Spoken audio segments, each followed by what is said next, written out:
Hello everyone, મારું નામ કેશવી સંતોકી છે અને આજે હું channel capacity for noisy channel વિશે મારા થોટ્સ શેર કરીશ.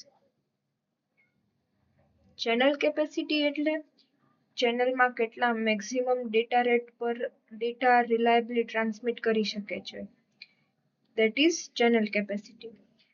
રિયલ લાઈફમાં દરેક ચેનલમાં નોઇઝ પ્રેઝન્ટ હોય છે, એટલે કે અનલિમિટેડ ડેટા ટ્રાન્સમિટ કરી શકાતો નથી.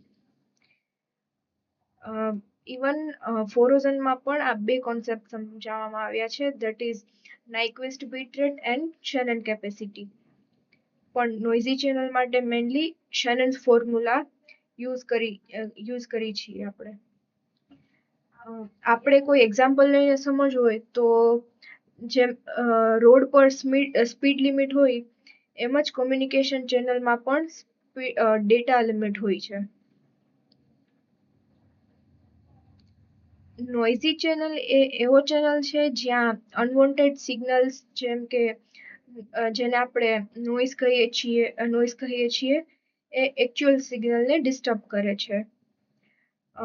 એ નોઇઝ એન્વાયરમેન્ટમાંથી પણ હોઈ શકે છે, ઇલેક્ટ્રોનિક ડિવાઇસમાંથી પણ હોઈ શકે, ઓર હીટના કારણે પણ હોઈ શકે છે. નોઇઝના કારણે received signal exact transmitted signal જેવો એના જેવો રહેતો નથી. ફોર એક્ઝામ્પલ, ટ્રાફિક વાળી જગ્યાએ આપણે ફોન પર વાત કરીએ છીએ તો બેકગ્રાઉન્ડ નોઇઝ પણ ઇન્ટરફિયર કરે છે.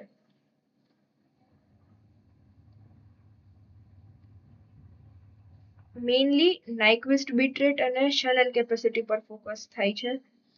એમાં Nyquist bit rate that is ideal noiseless channel માટે અને શેનન કેપેસિટી એ નોઇઝી ચેનલ્સ માટે. રિયલ ચેનલ્સમાં હંમેશા નોઇઝ હોય છે, એટલે શેનન કેપેસિટી વધારે પ્રેક્ટિકલ છે.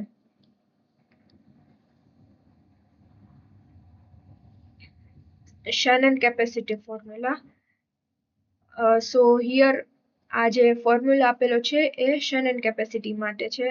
એમાં સી રિપ્રેઝન્ટ કરે છે ચેનલ કેપેસિટી, બી રિપ્રેઝન્ટ કરે છે બેન્ડવિડ્થ અને એસએનઆર છે સિગ્નલ ટુ નોઇઝ રેશિયો. આ ફોર્મ્યુલા નોઇઝી ચેનલ માટે મીન્સ કે મેક્સિમમ પોસિબલ ડેટા રેટ આપે છે.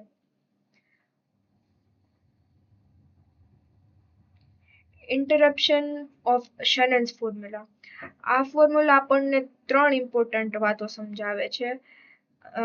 ધેટ ઇઝ ચેનલ માટે એબ્સોલ્યુટ મેક્સિમમ લિમિટ છે, સિગ્નલ પાવર વધારવાથી અનલિમિટેડ ડેટા રેટ મળતો નથી, અને બેન્ડવિડ્થ અથવા એસએનઆર વધે તો કેપેસિટી પણ વધે છે.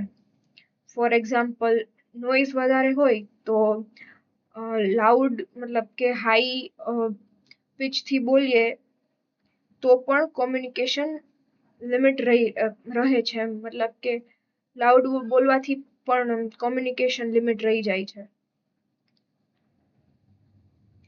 સિગ્નલ ટુ નોઇઝ રેશિયો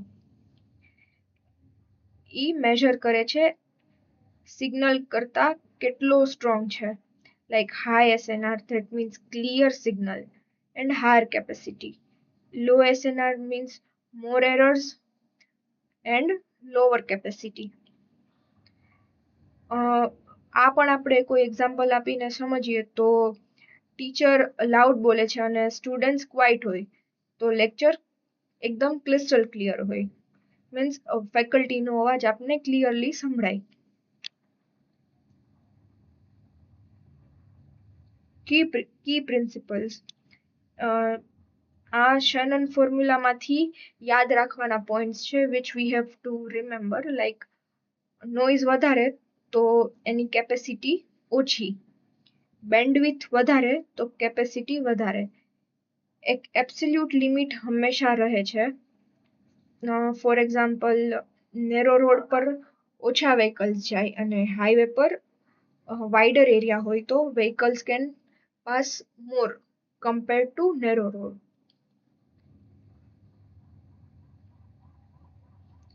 આ એક એક્ઝામ્પલ આપેલું છે which is for bandwidth is equal to 3000 Hz, SNR is 1000. Here SNR is unitless. So કોઈ યુનિટ એની પાછળ લાગતું નથી. અને આપણે શેનન ફોર્મ્યુલા અપ્લાય કરીએ તો કેપેસિટી ઇક્વિવેલન્ટ છે અરાઉન્ડ 30 kbps. એનું મીનિંગ એ છે કે આ ચેનલમાં 30 kbps કરતાં વધારે રિલાયબલ ડેટા ટ્રાન્સમિટ કરી શકાતો નથી.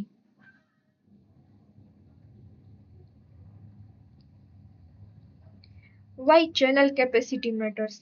ચેનલ કેપેસિટી ઇમ્પોર્ટન્ટ છે કારણ કે કોમ્યુનિકેશન સિસ્ટમ ડિઝાઇન કરવા માટે હેલ્પફુલ છે, રિક્વાયર્ડ બેન્ડવિડ્થ ડિસાઇડ કરવા માટે પણ હેલ્પ કરે છે, ઇવન પરફોર્મન્સ પ્રેડિક્ટ કરવામાં પણ હેલ્પ કરે છે.